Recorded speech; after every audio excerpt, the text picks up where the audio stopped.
Hello everyone, this is Teacher Jeb and welcome to my channel. Kung isa kang Filipino aspiring teacher na gustong magtrabaho abroad, especially sa Thailand, then this video is for you. For today's video, i-share ko naman sa inyo kung paano nagtatapos ang school year dito sa Thailand bilang isang foreign teacher. Unlike sa Philippines na sobrang busy hanggang last day, dito medyo chill na yung vibe. But wait, hindi ibig sabihin na wala na tayong ginagawa because right before our final duty on April 10, may pa-event sila na super interesting, an English camp for Thai teachers. Ramdam mo talaga na patapos na ang school year. Wala nang regular classes, wala nang heavy workload. Parang everyone is just waiting for the summer vacation.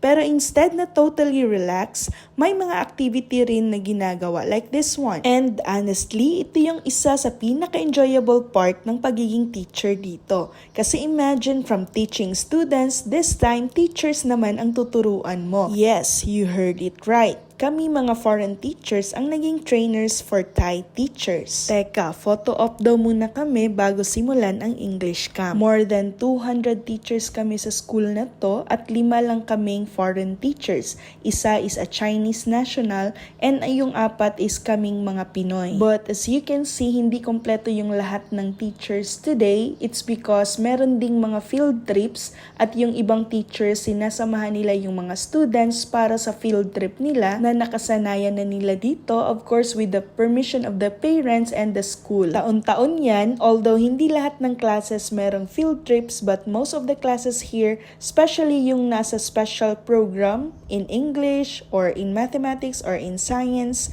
meron silang mga pa-field trip, which is kakaiba because we are not into this or strict tayo sa part na to sa Pilipinas. Despite the incident before sa Thailand na yung bus nasunog at maraming nasawi, most of the schools here in Thailand still are having field trips, of course with extra precautions na this time. Even nga kami, meron kaming teachers study trip tomorrow, so that's for everyone as long as the teacher would want to join the trip. So it's all expense paid, the hotel, transportation, and food. Of course, yung ibang meals sa amin na yon. Going back to the topic, so itong English camp na to is designed para matulungan ang Thai teachers na mas maging confident sa paggamit ng English, especially sa simple conversations. Hindi siya formal, hindi siya lecture type, more on practical siya. Yung tipong magagamit nila everyday. Like, how are you? What did you do today? Can you help me? Simple lang pero very important. As foreign teachers, kami yung nag-lead ng activities.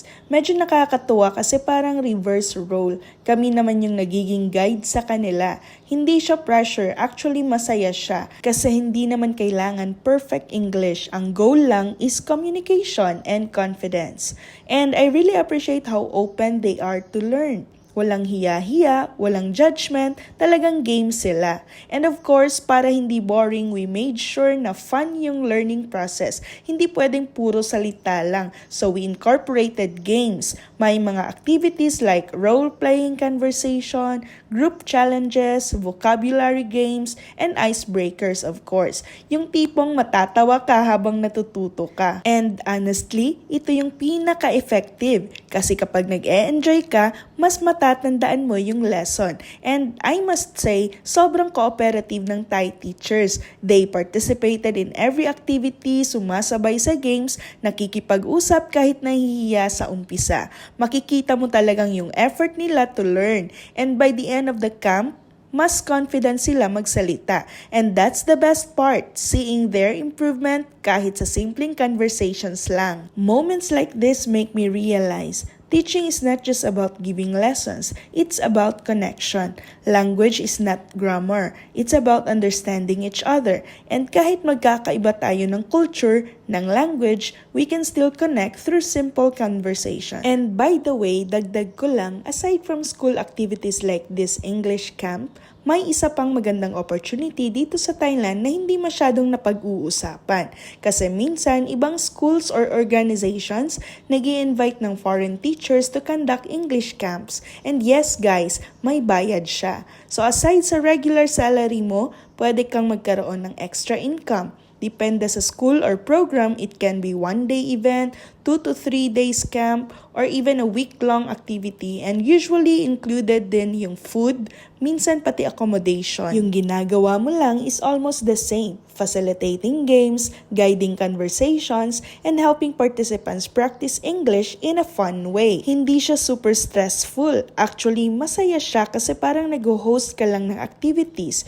You get to interact with new people, experience different schools, and at the same time, kumikita ka. And ito yung isa sa pinaka-gusto ko dito, work-life balance. Hindi siya tulad ng ibang trabaho na sobrang draining everyday. Here, may time ka for yourself after work and you can go to night markets, travel nearby places, or just relax and enjoy simple life. Hindi mo kailangan gumastos ng malaki para sumaya.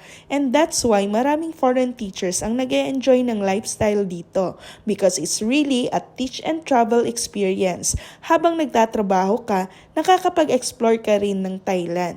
From temples, to beaches, to local markets, parang every weekend may mini adventure ka. But of course, real talk lang tayo guys, hindi lahat ng teachers dito pare-pareho ng experience.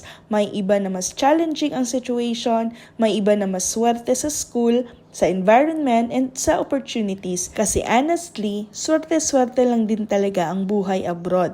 But if you find the right place, the right people, and the right mindset, you can really enjoy this journey. Simple life, extra opportunities, and meaningful experiences. So for me, worth it siya. Not perfect, but definitely fulfilling. Friendly advice lang, lalo na sa mga kababayan natin na nagbabalak mag-abroad, if you are already earning around 50,000 pesos or more monthly sa Pilipinas, honestly, pag-isipan mo muna ng mabuti kasi hindi rin biro ang buhay abroad. Yes, may opportunities pero may kapalit din. Adjustment, homesickness, culture difference, and minsan uncertainty. At hindi rin lahat ng nag-a-abroad nagiging successful. May mga kababayan tayo na after ilang months or years, umuuwi din ng Pilipinas. Not because they failed, pero dahil hindi talaga para sa kanila yung life abroad, and that's okay. At least they tried. If your main goal is to get rich, I'll be honest, Thailand might not be the place for you. Hindi ganun kataas ang sahod compared sa Western countries.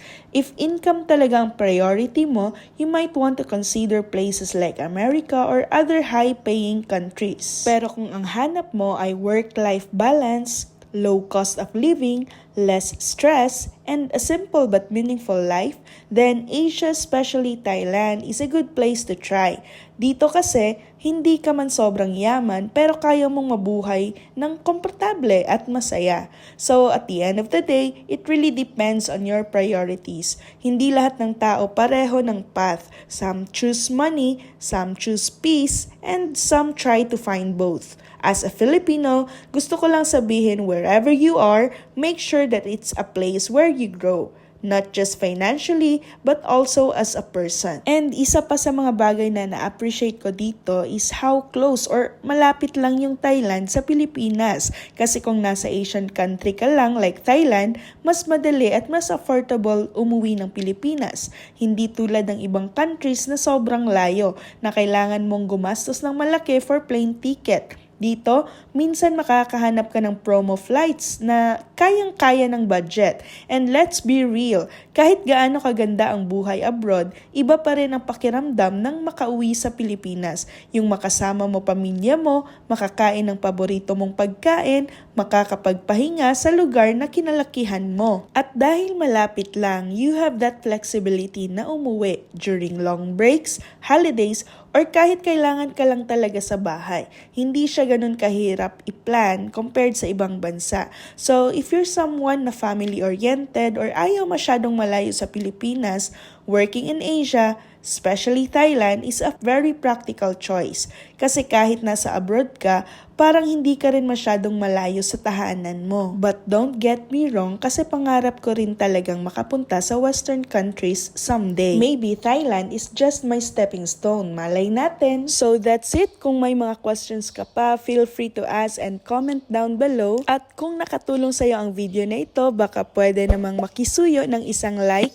and subscribe ka na din para updated sa mga latest videos. You can also suggest kung ano yung mga topic na gusto mong gawan ko ko ng video. Thank you so much for watching!